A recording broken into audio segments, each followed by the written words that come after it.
Oi, pessoal. Vim aqui então debater uma polêmica que está estourando aqui na bolha brasileira sobre se transações P2P são mais perigosas do que comprar via exchange.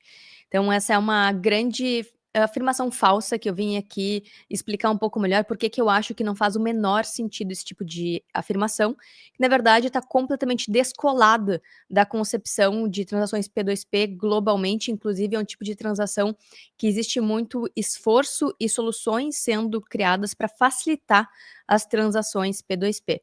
Eu sou a Carol, cofundadora da área Bitcoin. Se você quer aprender mais sobre Bitcoin, do básico ao avançado, em vários níveis, inclusive se conectando com vários outros assuntos, não só investimentos, não só economia, mas sobre liberdade, sobre carreira, sobre como você pode se conectar ao Bitcoin, me segue aqui, área Bitcoin no YouTube, no Instagram, nas redes sociais, a gente está por tudo, basicamente.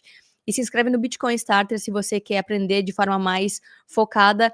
No final de semana você senta e aprende tudo do básico ao avançado e fica pronto para essa indústria, para esse mercado, e também contra os foods que aparecem ao longo do caminho, que todo ciclo é a mesma coisa.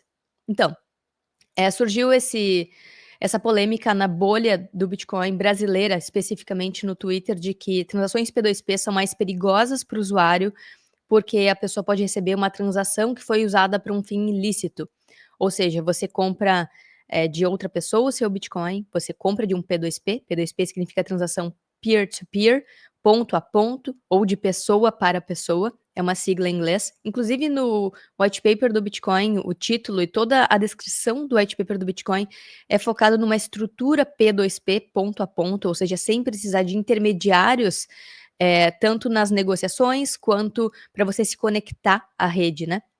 Então estão falando que transações P2P são mais perigosas, porque o usuário comum que não sabe disso poderia comprar um Bitcoin de um P2P que foi usado anteriormente para o crime, para, enfim, alguma atividade ilícita. E aí escolhe qual você quer nesse exemplo, né? Pode ser tráfico de drogas, terrorismo, então, enfim. Mas o ponto aqui é, quando você recebe um Pix de uma outra pessoa ou uma nota de R$ 100, você sabe por onde aquela nota já passou?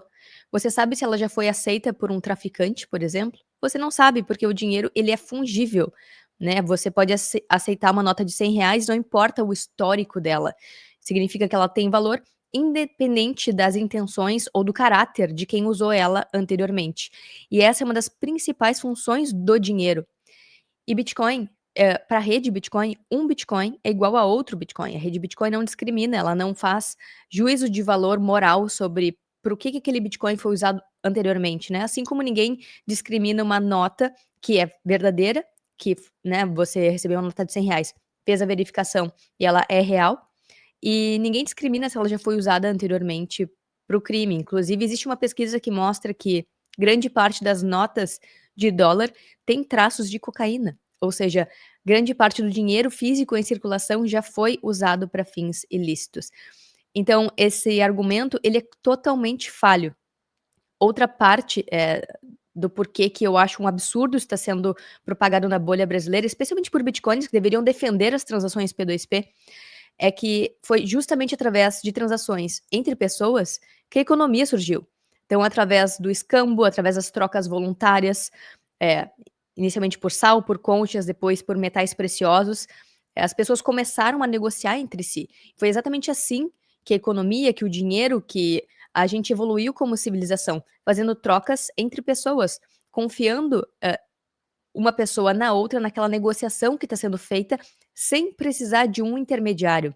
A grande intermediação da economia foi surgir séculos depois e cresceu muito, especialmente com os bancos centrais, com a digitalização da economia e os bancos sendo os grandes monopolizadores da riqueza global, né? Bancos, gestoras e principalmente os governos criando bancos centrais, tendo essa função de definir a política monetária. E Bitcoin quebra justamente isso, seja em nível estrutural de rede, seja como uma proposta de um dinheiro sem intermediário, sem um banco central determinando a política monetária, e sem que as pessoas precisem depender de um banco, de uma exchange, quem quer que seja, uma instituição de pagamento, para fazer uma transação com outra pessoa. Quando você está negociando ali com outra pessoa, você não precisa saber quem ela é. O dinheiro é a ferramenta usada para isso, e a estrutura desse dinheiro, no caso do Bitcoin, é o que garante que essa transação ela vai acontecer de forma saudável, né? Quando você negocia um preço com uma pessoa para vender um produto ou serviço, que também é uma transação P2P, muita gente acha que transações transações P2P é só quando você compra Bitcoin de outra pessoa, mas quando você troca um produto ou serviço, por Bitcoin, você também está fazendo uma transação P2P. E aí o outro ponto que eu queria trazer aqui, é que o verdadeiro perigo é o KYC.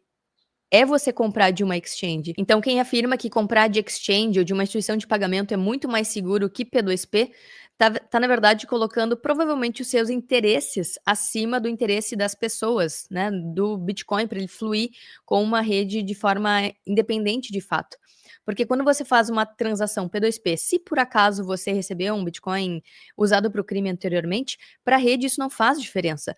Você pode abrir um canal de Lightning normalmente, você pode enviar para outra pessoa normalmente. Quem que não vai aceitar esse Bitcoin? Justamente as exchanges, que é quem serve a Fiat, as instituições de pagamento que têm um CNPJ, elas vão ser obrigadas a não aceitar que você receba esse Bitcoin, porque são elas que agem como bancos, por isso que elas pedem KYC, para justamente poder controlar como, quando e onde e com quem você faz negociações.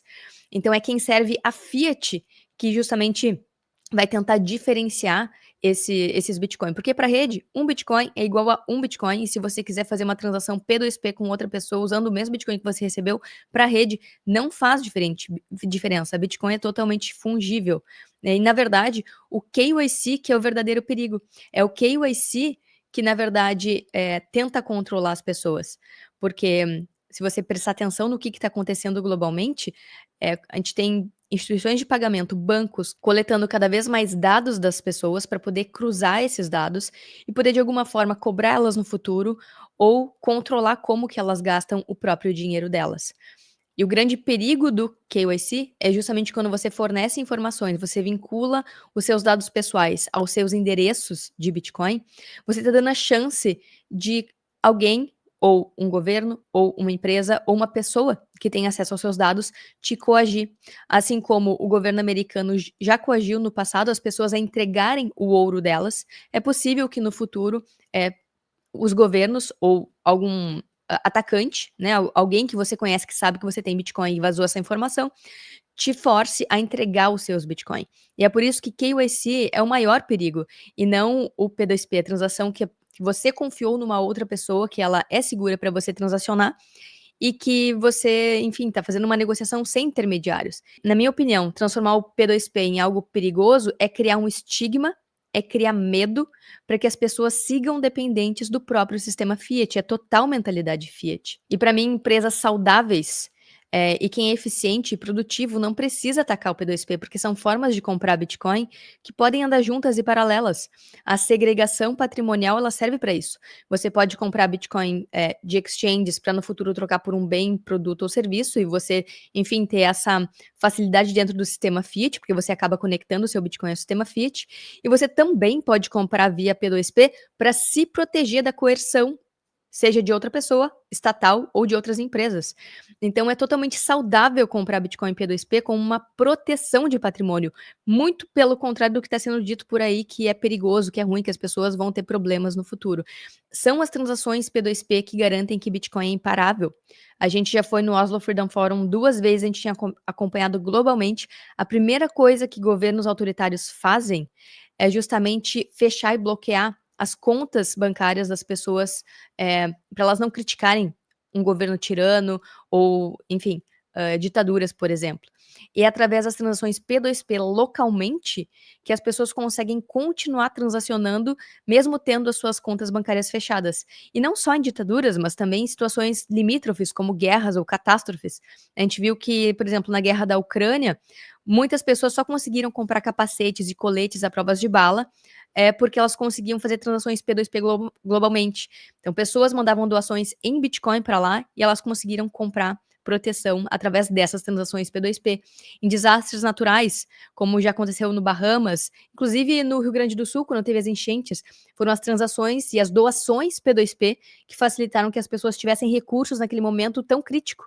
Esse tipo de transação é uma boia salva-vidas e não um problema a ser atacado e a ser eliminado. Então basta, você parar para pensar um pouquinho e não para propagar justamente desinformação sobre o Bitcoin. E como a Cacá mesmo falou, é inacreditável que bitcoiners estejam atacando o P2P. Isso só acontece no Brasil, globalmente, a gente vê várias plataformas, ferramentas sendo usadas como uma forma de resistência à coerção.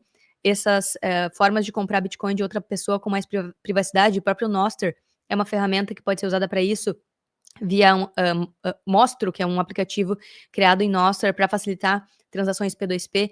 O próprio Jack Dorsey lançou 2 aplicativos recentemente, o BitChat e o White Noise, para facilitar conversas mais privadas entre pessoas e pode ser usado para transações P2P. E a grande questão é que, na verdade, usar a Receita Federal, que ela vai atacar quem receber Bitcoin P2P que foi usado para o crime, é justamente criar um bode expiatório. É usar o medo como pretexto para vender um produto ou serviço. É muita covardia vinda de bitcoiners, né? Você engana as pessoas para vender os seus produtos. Então, isso é total mentalidade fiat, não é algo que um bitcoiner deveria fazer. Então, enfim, eu queria me posicionar aqui sobre esse assunto. P2P não é o problema é justamente o KYC.